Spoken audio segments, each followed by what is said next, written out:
El sol ese hundia en el horizonte, pintando de fuego las colinas de Ronda. Javier apretaba la patadora con manos temblorosas, mientras el motor rugía como si quisiera gritar lo que él calaba. Frente a él, Mateo lo observaba desde el Porsche, con una cerveza en la mano y una mirada que cortaba más que cualquier cuchilla. Habían pasado 2 semanas desde que Javier, de 25 años, llegó al pueblo. Hijo de un agricultor local, había regresado tras años en Málaga, donde intentó escapar de los rumores que lo perseguían como sombras. Era un joven de piel bronceada, cabello rizado y oscuro, con ojos que parecían guardar un secreto imposible de descifrar.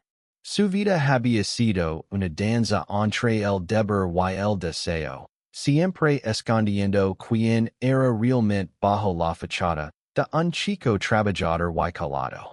Ahora, en Ronda, cortaba céspedes para ganarse la vida, pero cada corte era un recordatorio de lo que había perdido de sí mismo. Mateo, también de 25 años, era diferente. Hijo de un abogado adinerado, había crecido entre las paredes blancas de una casa señorial, con vistas a los acantilados de Ronda. Su cabello castaño, perfectamente peinado, y su sonrisa fácil escondían una lucha interna. Mateo era el orgullo de su familia, pero también su prisionero. Nadie sospechaba que, tras sus charlas ingeniosas y su vida aparentemente perfecta, había un vacío que ninguna novia, ningún título universitario, había llenado. Hasta que vio a Javier. Aquella tarde, mientras el césped caía bajo las cuchillas, sus miradas se cruzaron por primera vez. No fue un encuentro casual, fue un impacto. Mateo, apoyado en la barandilla del Porsche, sintió que el aire se volvía denso. Javier, con el sudor perlando la frente, notó que su corazón latía más rápido que el motor de la patadora. Ninguno dijo nada, pero ambos sabían que algo acababa de comenzar. ¿Terminas hoy? Preguntó Mateo, rompiendo el silencio. Su voz era firme, pero había un temblor en ella, como si temiera la respuesta. Javier apagó la máquina y se limpió el sudor con el dorso de la mano. Si el césped no crece más esta noche, sí, respondió, con un atisbo de sonrisa. Era la primera vez que sonría desde que llegó al pueblo. Mateo bajó los escalones del Porsche, acercándose más de lo necesario. ¿Queda mucho por cortar? No? Dijo, señalando el jardín. Pero sus ojos no se apartaban de Javier. El joven jardinero sintió un nudo en el estómago. Sabía lo que significaba esa mirada. La había visto antes. En Málaga, en noches furtivas que terminaban en culpa y promesas de no volver a caer. Pero esta vez era diferente. Había algo en Mateo que lo desarmaba, algo que lo hacía querer arriesgarlo todo. Esa noche, Javier no pudo dormir. Las imágenes de Mateo, su risa fácil, sus manos fuertes sosteniendo la cerveza, se repetían en su mente como un bucle. Se levantó y caminó hasta la ventana de su pequeña habitación alquilada. Las luces de Ronda brillaban a lo lejos, pero él solo veía el Porsche de aquella casa. Sabía que volvería al día siguiente, no solo por el trabajo, sino porque algo en su interior se lo exigía.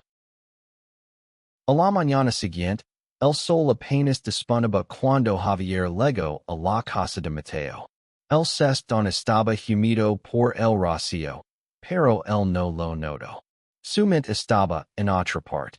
Mateo lo esperaba en la puerta, con una camiseta ajustada que marcaba su torso y una sonrisa que parecía desafiarlo. Café antes de empezar. Preguntó Mateo, señalando la cocina. Javier dudó. Aceptar significaba cruzar una línea invisible, una que había jurado no traspasar. Pero sus pies lo traicionaron, y entró. La cocina olía a pan tostado y a café recién hecho. Mateo sirvió dos tazas, y mientras lo hacía, sus dedos rozaron los de Javier. Fue un instante, pero suficiente para que ambos sintieran un chispazo. Hablaron durante horas. No del césped, ni del tiempo, sino de cosas que ninguno había dicho, en voz alta antes. Javier confesó como había huido de ronda años atrás, cuando los rumores sobre su sexualidad comenzaron a circular.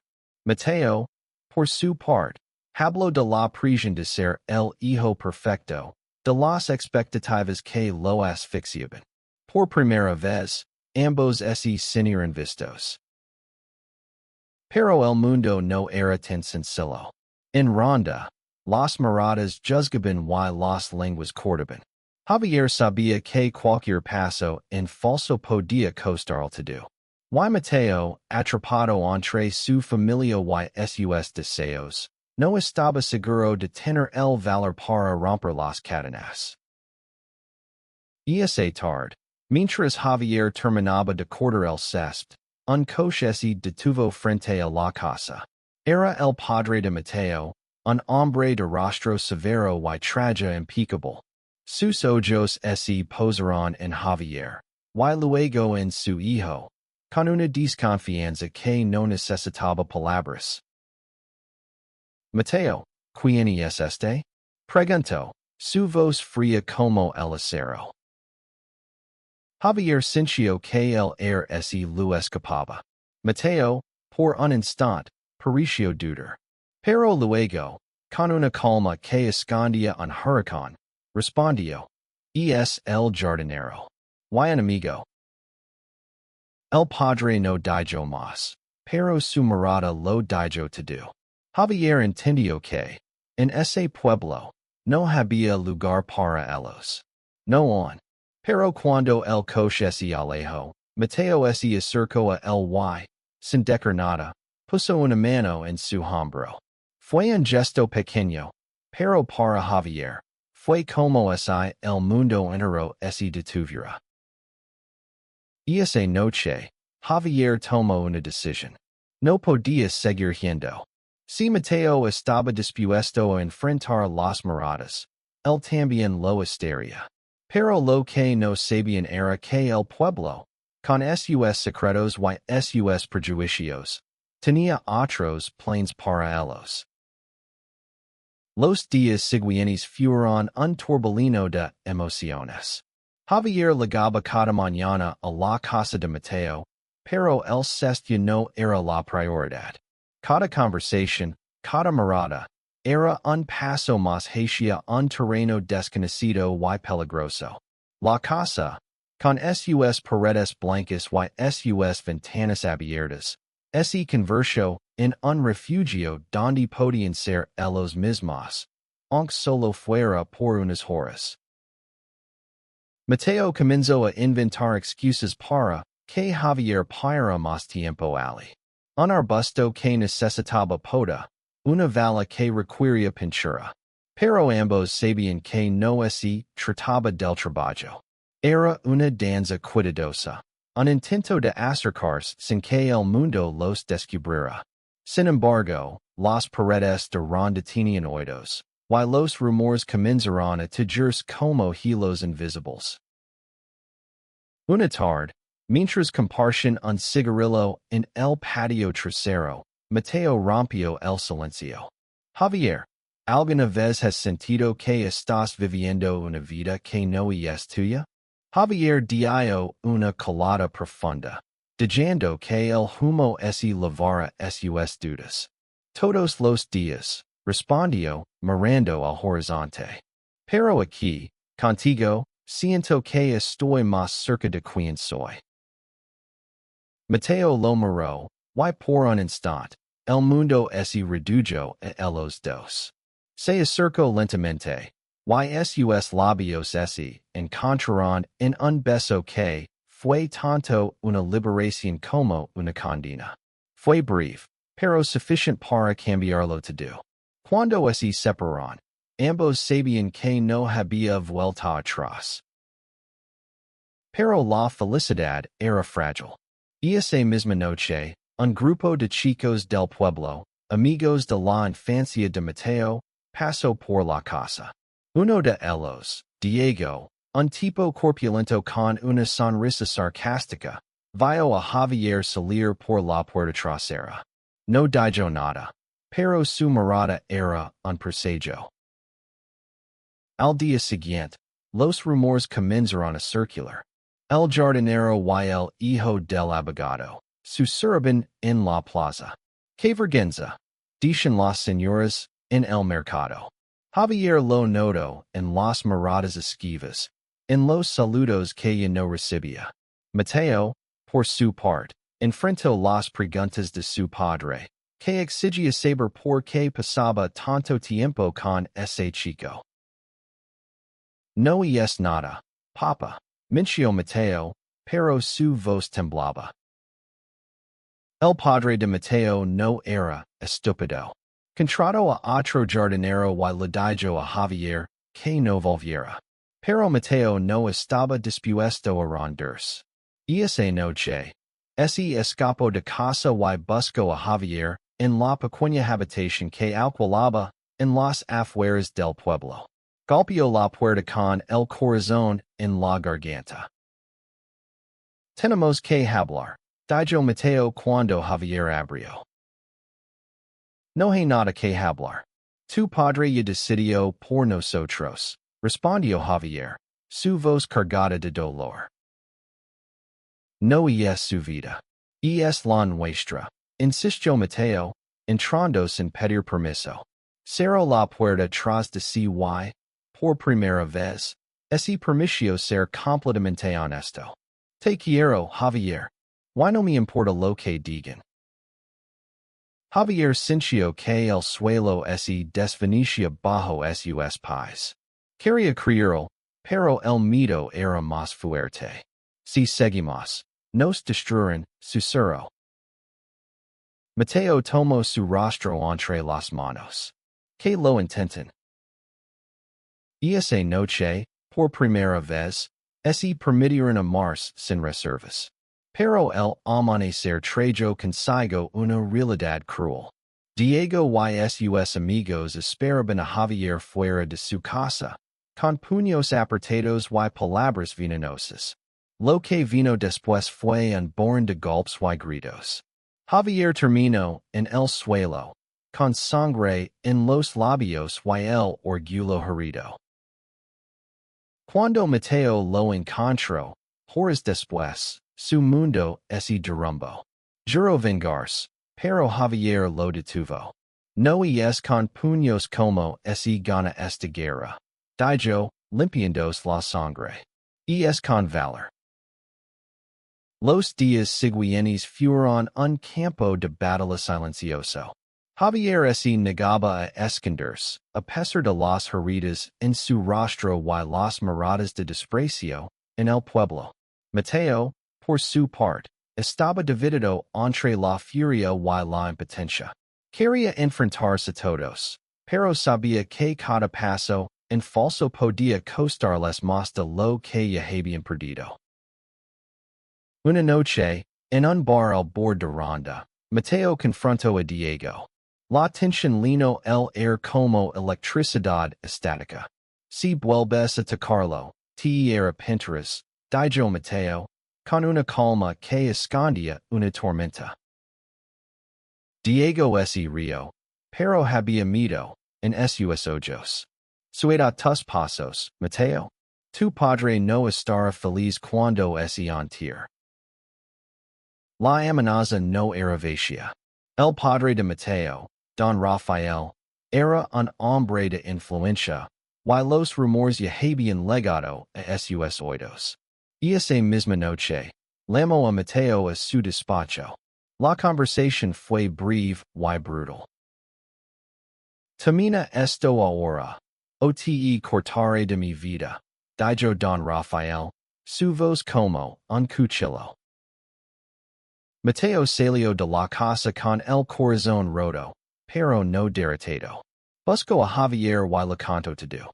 Por primera vez, hablar de jure, de dejar ronda y empezar de nuevo, en algún lugar donde nadie los conociera. Pero ambos sabían que jure no era la solución. Querían algo más grande, querían cambiar las cosas. Decidieron enfrentarse al pueblo, pero no con violencia, sino con verdad.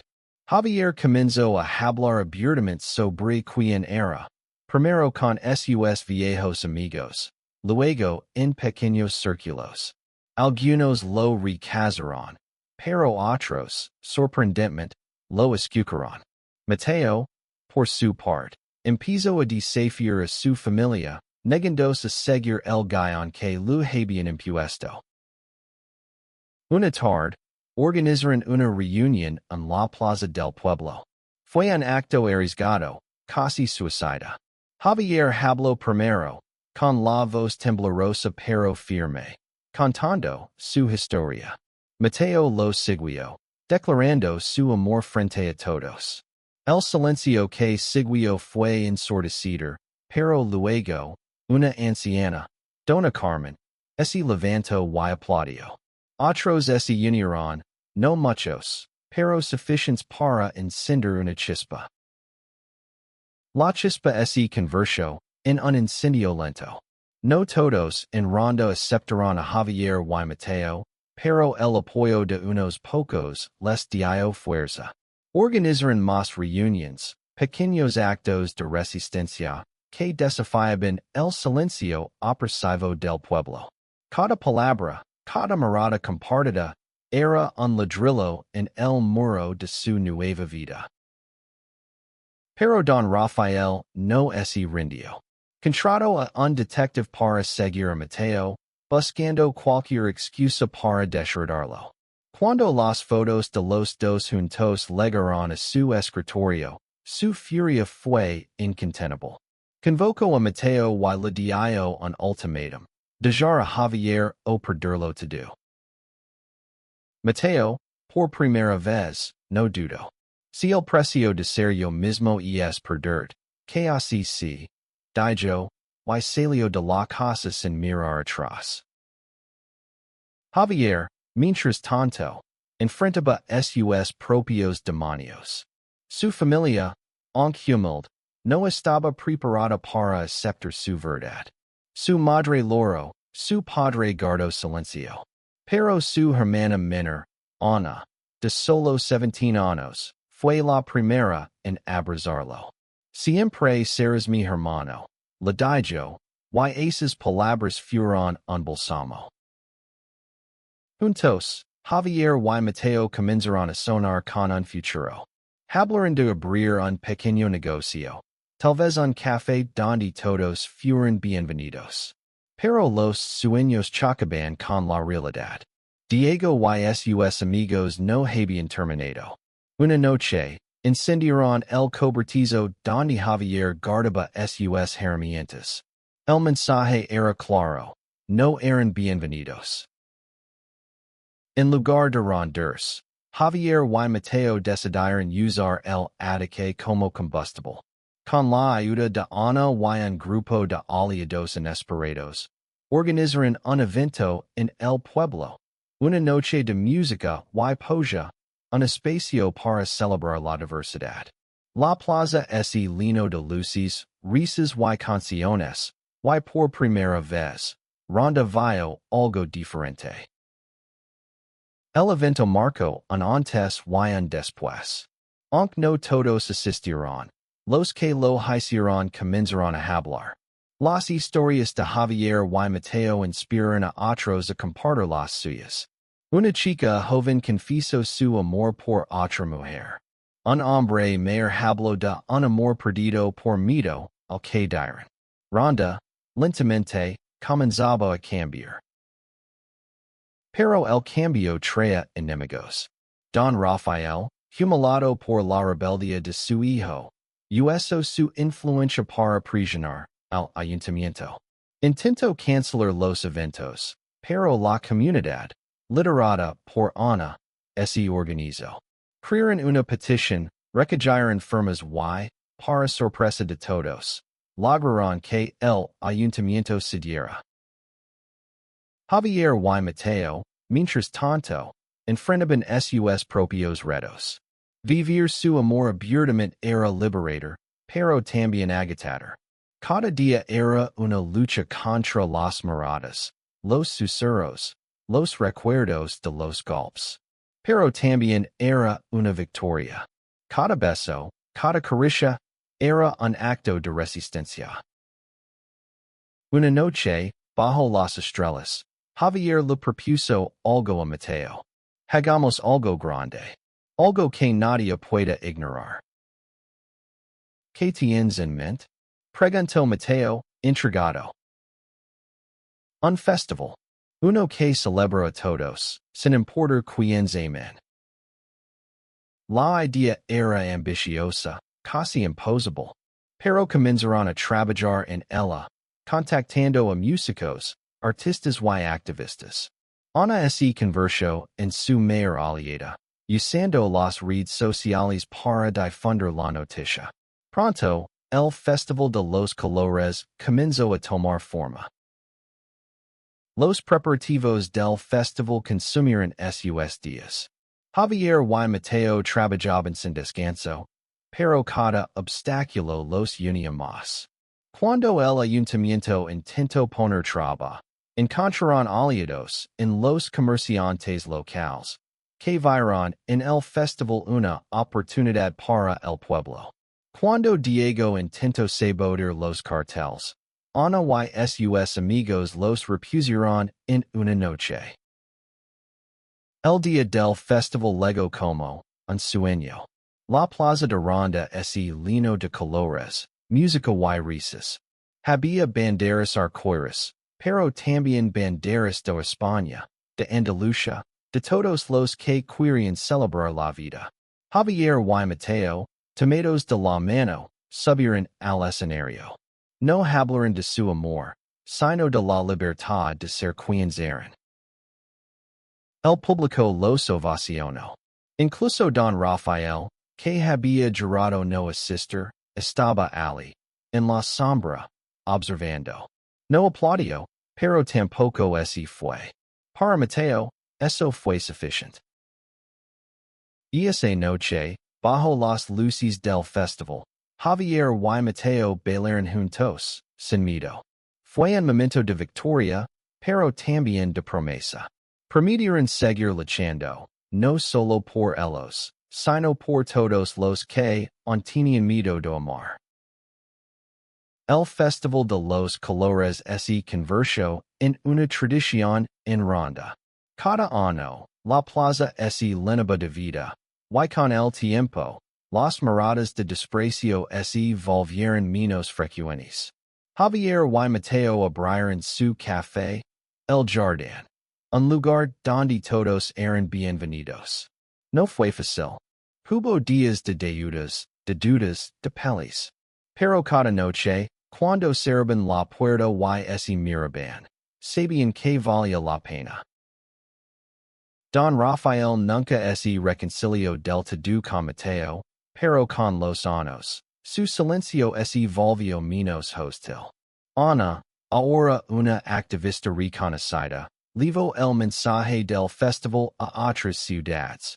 Ronda, el pueblo que una vez los juzgó, comenzó a ser conocido como un lugar de aceptación. Una tarde, años después, Javier y Mateo estaban en el jardín de su café, ahora lleno de flores y risas. Un joven se acercó, tímido, y les agradeció. Había encontrado el valor para ser el mismo gracias a su historia. Javier sonrió, recordando al chico que cortaba, Césped y escondía sus deseos. Mateo lo tomó de la mano, y juntos miraron el atardecer. No habían cambiado el mundo, pero habían cambiado su rincón de él. Y eso, para ellos era sufficient.